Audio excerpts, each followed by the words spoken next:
Il est 20h dans le quartier Ndjili. La brigade anti-gang commence sa ronde. La délinquance a toujours préféré la nuit. Allez, tous les deux sections ont débarqué. Aux commandes, le colonel Elvis pour sa mission quotidienne. Activez! Nous allons patrouiller à la recherche de ces Koulouna là. Position. Dans ces quartiers, la population subit des attaques presque chaque soir. Ils ont emporté des chaises, des téléphones et après ils sont descendus par là. Et ils sont descendus tout droit? Ils s'organisent à partir de là et c'est de là où ils montent pour venir ravir. Donc ça ne doit pas être des enfants du quartier. Ils doivent être dans l'autre quartier. La poursuite peut durer des heures dans toutes les zones de la ville. Mais ce soir-là, la patrouille est très en retard. C'était vers quelle heure? Hier à la même heure environ. À peu près combien? Ils étaient très nombreux, une centaine. Centaines? Avec des machettes, des chabots, des instruments quoi. Le colonel Elvis gagne rarement au jeu du gendarme et du voleur. De toutes les façons, ils sont déjà informés, ils savent que nous sommes sur le terrain. Ils ne vont pas se manifester facilement. Mais plus tard dans la nuit, une de ces patrouilles a attrapé un jeune homme. Bon, vous le prenez, vous le mettez dans le véhicule et puis vous le tapez pas, ok? Il est soupçonné de vol à l'arraché. Ils étaient 4 voleurs et ils ont pris les téléphones. Ils viennent de là, c'est le monsieur. Ils ont agressé 3 personnes, il y avait 3 victimes. Mais je travaille, je suis mécanicien, j'ai rien du tout. Une histoire banale de Koulouna. Ils sont des centaines chaque nuit à détrousser les habitants. Des jeunes entre 15 et 30 ans, organisés en gangs répartis dans chaque quartier. Et pour les voir, il faut entrer de jour dans des labyrinthes. Se lever tôt aussi, l'alcool et la drogue n'ont pas fait leur effet au petit matin. Ils nous acceptent grâce à Dieudo ici en bleu, un jeune réalisateur qui les connaît bien. Et ils nous amènent dans leurs repères sur les hauteurs, là où la police ne met jamais les pieds. C'est là que nous rencontrons les patrons du gang, procureur à gauche, colonel à droite. Présentation faite à l'heure du petit déjeuner et ça commence par les blessures de guerre à la machette. Quand on rencontre le gang ennemi, on se bat à mort. Mon seul souhait quand je rencontre un ennemi, mon seul souci, c'est de le tuer. C'est la population qui nous a donné ce nom, Koulouna. Quand elle a vu qu'on marchait par groupe de 7, 8, 9 ou 10 avec les machettes, quand on menace les gens, voilà, on nous appelle comme ça. Et ces Koulouna ont un quotidien très bien réglé. Nous, le travail que Dieu nous a donné, quand on se lève, c'est d'aller racketter les élèves des écoles. Ça, c'est vers midi. Les enfants qui sortent, on leur prend leur téléphone, l'argent, tout ce qu'ils ont sur eux, on prend. Et puis à 14h, on va chercher les gangs ennemis en face. On va se battre pour les tuer, pour les découper. Après, le soir, on recommence un nouveau parcours. Au marché pour aller prendre les chaînettes des femmes, les téléphones. Si tu résistes, on te découpe. On t'enlève la joue ou le nez, tu reçois un coup de machette.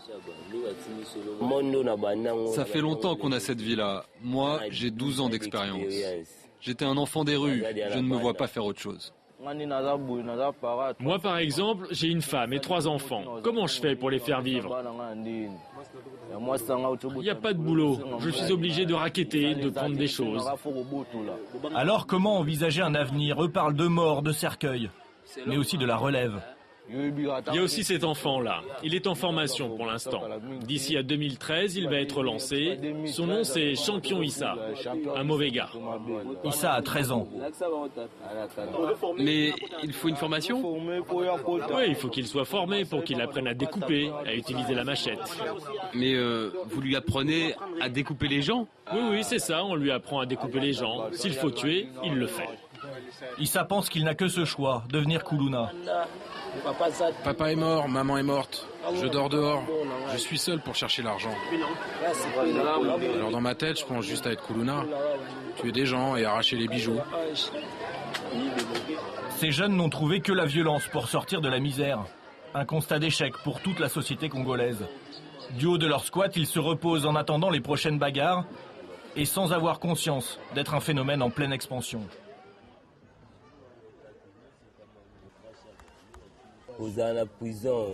Être en prison, c'est pas une si mauvaise chose. C'est comme être en liberté. En fait, ça m'est égal. Il y a un temps pour tout. Tout ce qui arrive, c'est la volonté de Dieu. Et peut-être que pendant le temps passé en prison, j'aurais pu mourir d'une balle si j'avais été dehors. Il faut juste glorifier la volonté de Dieu. Moi, je suis allé 2 fois en prison J'y suis allé parce que j'ai coupé le bras d'un ennemi, comme ça. La Jeep de la police est arrivée et ils m'ont mis en prison. J'ai fait 8 ans là-bas, sans aucune visite. Je me suis débrouillé pour survivre, pour trouver à manger. Moi j'ai souffert énormément, je nettoyais les toilettes, je vidais la merde des autres. C'est le Zaïre, un monde de souffrance. Si tu ne m'en dis pas, tu ne vis pas. C'est un pays bizarre où un homme peut te sodomiser pour de la nourriture. Il te fait ça, sinon tu ne manges pas. Pour avoir du foufou, la farine de manioc, tu dois passer par là. C'est un monde dur.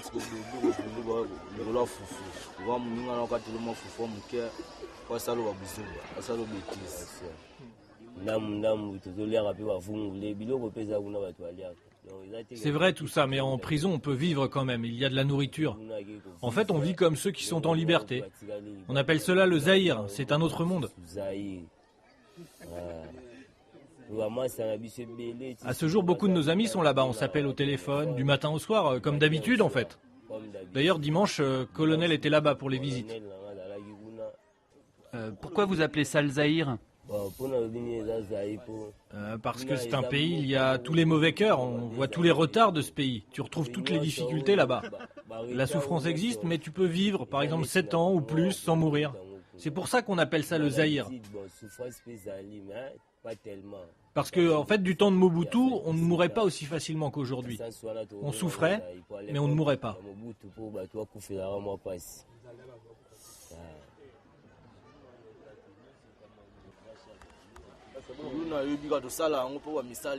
Être Kuluna, c'est pas une solution pour moi. Je fais ça parce qu'il n'y a pas de travail.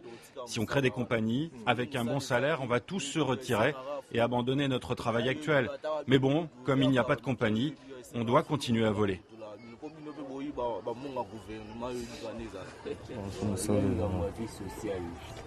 C'est une histoire de progrès social, ça dépend en fait du progrès social. Dans les conditions actuelles, quand on se réveille, on n'a même pas 200 francs pour s'acheter du pain. Alors bon, je ne sais pas, c'est difficile d'arrêter. Moi en tout cas, je suis encore dedans.